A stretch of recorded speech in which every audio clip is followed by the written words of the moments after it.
Baik, Shalom, salam sejahtera untuk kita semua. Perkenalkan, nama saya Sepril, NIM 122021875. Di sini saya akan memaparkan materi mengenai perkembangan sosial pada remaja sebagai tugas akhir dari mata kuliah Psikologi Perkembangan Remaja dengan dosen pengampu Ibu Meriadeng MPD. Baik, kita akan masuk pada pembahasan materi, yaitu perkembangan sosial pada remaja. Perkembangan sosial pada masa puber bagi remaja dapat dilihat dari dua ciri khas, yaitu mulai terbentuknya kelompok teman baik dengan jenis kelamin yang sama atau dengan jenis kelamin yang berbeda, dan mulai memisahkan diri dari orang tua. Itu ciri-ciri khasnya, yaitu membentuk kelompok dan mulai memisahkan diri dari orang tua. Kita masuk poin besar dalam pembahasan ini, yaitu mulai terbentuknya kelompok teman sebaya. Yang pertama, percepatan perkembangan pada masa puber berhubungan dengan pemasakan seksual yang akhirnya mengakibatkan suatu perubahan perkembangan sosial. Perubahan sosial dalam hal ini yaitu mampu membedakan bagaimana interaksinya dengan lawan jenis dan sesama jenis. Itu poin kedua, yaitu sebelum memasuki masa remaja, biasanya anak sudah mampu menjalin hubungan yang erat dengan teman sebayanya. Ya. Dan yang ketiga, selama tahun pertama masa puber, seorang remaja cenderung memiliki anggotanya lebih luas. Dan dengan kata lain, teman-teman atau tetangga seringkali adalah anggota kelompok remaja. Misalnya kelompok teman sebaya pada masa remaja cenderung memiliki suatu campuran individu-individu dari berbagai kelompok. Nah, pembahasan di poin ketiga ini yaitu membahas tentang seorang remaja cenderung memiliki keanggotaan yang lebih luas. Mereka ingin memperluas keanggotaannya, yaitu mencari teman-teman sebayanya dan membuat suatu kelompok, entah itu dari lingkungan hidup maupun di luar dari lingkungan hidupnya. Itu. Yang keempat, yaitu interaksi yang semakin intens menyebabkan kelompok bertambah kohesif. Namun hal ini berbahaya bagi pembentukan identitas dirinya, karena pada masa ini remaja lebih mementingkan perannya sebagai anggota kelompok daripada pengembangan pola pribadi. Nah, ini yang perlu mestinya diawasi oleh orang tua dan pihak-pihak yang terkait, karena pada masa ini remaja cenderung mementingkan kelompok daripada kepentingan pribadinya. Dan ketika mereka mementingkan kelompoknya, mereka tidak menutup kemungkinan bahwa mereka akan melakukan atau menghalalkan segala cara untuk membuat kelompoknya ini atau membuat si remaja ini menjadi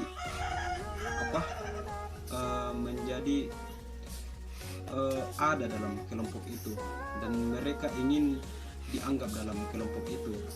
Dan itu yang menjadi kekhawatiran kita agar diawasi, karena mereka, saya ulangi, karena mereka akan menghalalkan segala cara untuk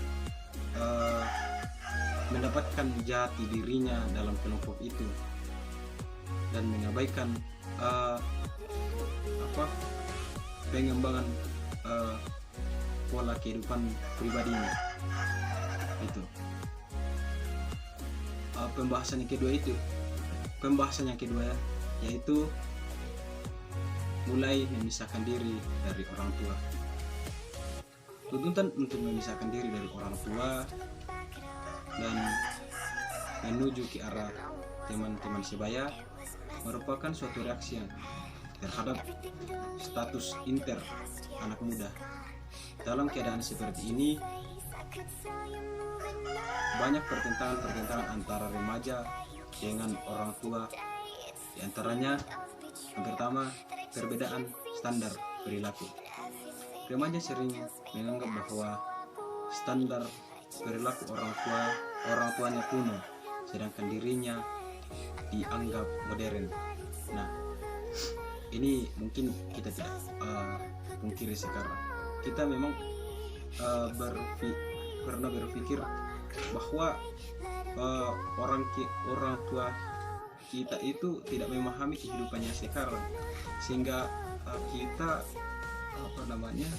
menganggap mereka itu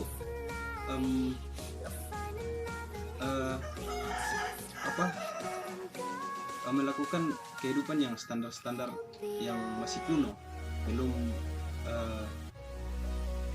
belum memenuhi standar-standar yang modern pada saat ini. Dan mungkin itu tidak berlaku pada seorang remaja, tetapi mungkin teman-teman yang masih seumuran dengan saya mungkin pernah merasakan itu, dan tidak menutup kemungkinan bahwa saya juga pernah merasakan hal-hal itu dan pernah mencap orang tua saya bahwa mereka masih memperlakukan standar kekunoannya, sedangkan kita sudah berada di dunia modern.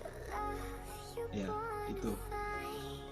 Penyakit kedua itu merasa menjadi korban. Nah, remaja sering merasakan benci kalau status sosial ekonominya tidak memungkinkan mempunyai simbol status yang sama dengan. Yang menjadi permasalahannya itu ketika remaja ingin mempunyai sesuatu, tetapi dalam ekonomi, dalam keluarganya itu tidak mencukupi, dan ini seringkali memicu pertengkaran antara remaja dan orang tua. Yang ketiga, perilaku yang kurang matang. Biasanya orang tua mengembangkan pola menghukum bila para remaja mengabaikan tugas-tugas sekolah, melalaikan tanggung jawab, dan jajan semuanya. Nah, ini yang perlu dikembangkan dari orang tua. Orang tua itu menghukum ketika mereka melihat anaknya itu mengabaikan tugas-tugas hanya dari sekolah, tanpa melihat bahwa bagaimana pergaulan seorang remaja itu, dan mereka hanya melihat dari sisi akademiknya, tidak melihat sisi dari pergaulan, dan ini perlu untuk dikembangkan pada kehidupan remaja pada masa puber. Yang keempat yaitu masalah palang pintu. Kehidupan sosial yang aktif menyebabkan remaja sering melanggar peraturan seperti waktu pulang dan mengenai dengan siapa dia berhubungan, terutama dengan lawan jenis. Nah, ini yang banyak sekali dilanggar pada kehidupan remaja. Mereka sering kali melanggar norma-norma yang tidak diinginkan dalam masyarakat, seperti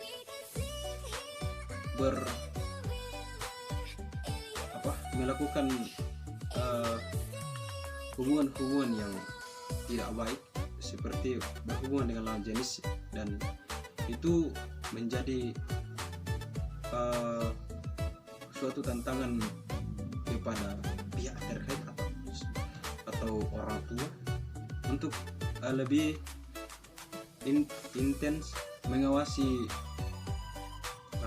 kehidupan anak remajanya, sehingga mereka tidak terjerumus dalam hal-hal yang demikian.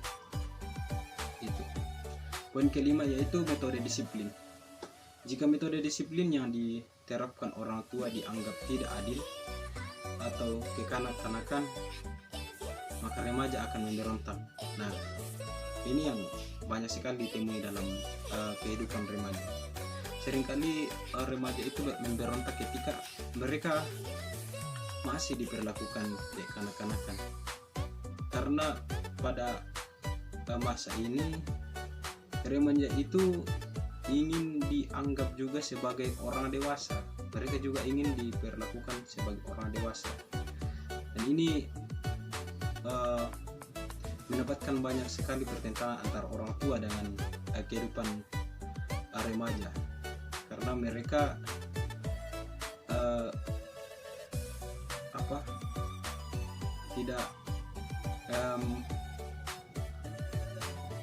tidak memberikan kesamaan. Orang tua mendidik dengan cara kekanak-kanakan, dan remaja itu mau diperlakukan seperti orang dewasa. Itu walaupun remaja ingin memisahkan diri dari orang tua, namun pada dasarnya kebanyakan remaja yang masih tinggal bersama dengan orang tua mereka, dan secara ekonomi mereka masih bergantung pada orang tua. Mereka juga belum bisa kawin. Secara budaya, hukum, seksual tidak diperkenalkan sesuai dengan norma agama dan sosial, meskipun mereka bisa mengadakan kencan dengan teman lawan jenis. Dalam masa remaja tersebut, yang berkeinginan untuk memisahkan diri dari orang tua bertujuan untuk menemukan jati dirinya. Nah, seringkali pemisahan diri ini dilakukan remaja itu atau dipakai dalam seseorang itu dilakukan tidak sesuai dengan pengawasan atau tidak sesuai dengan capaian dirinya, karena di sini pemisahan diri di sini dalam artian itu untuk menemukan jati dirinya, tetapi kebanyakan kehidupan remaja itu malah menyalahgunakan dan terjerumus dalam hal-hal yang tidak diinginkan, seperti terjerumus dalam pemakaian obat-obat terlarang, seks bebas, dan membuat geng-geng yang meresahkan masyarakat dalam lingkungannya.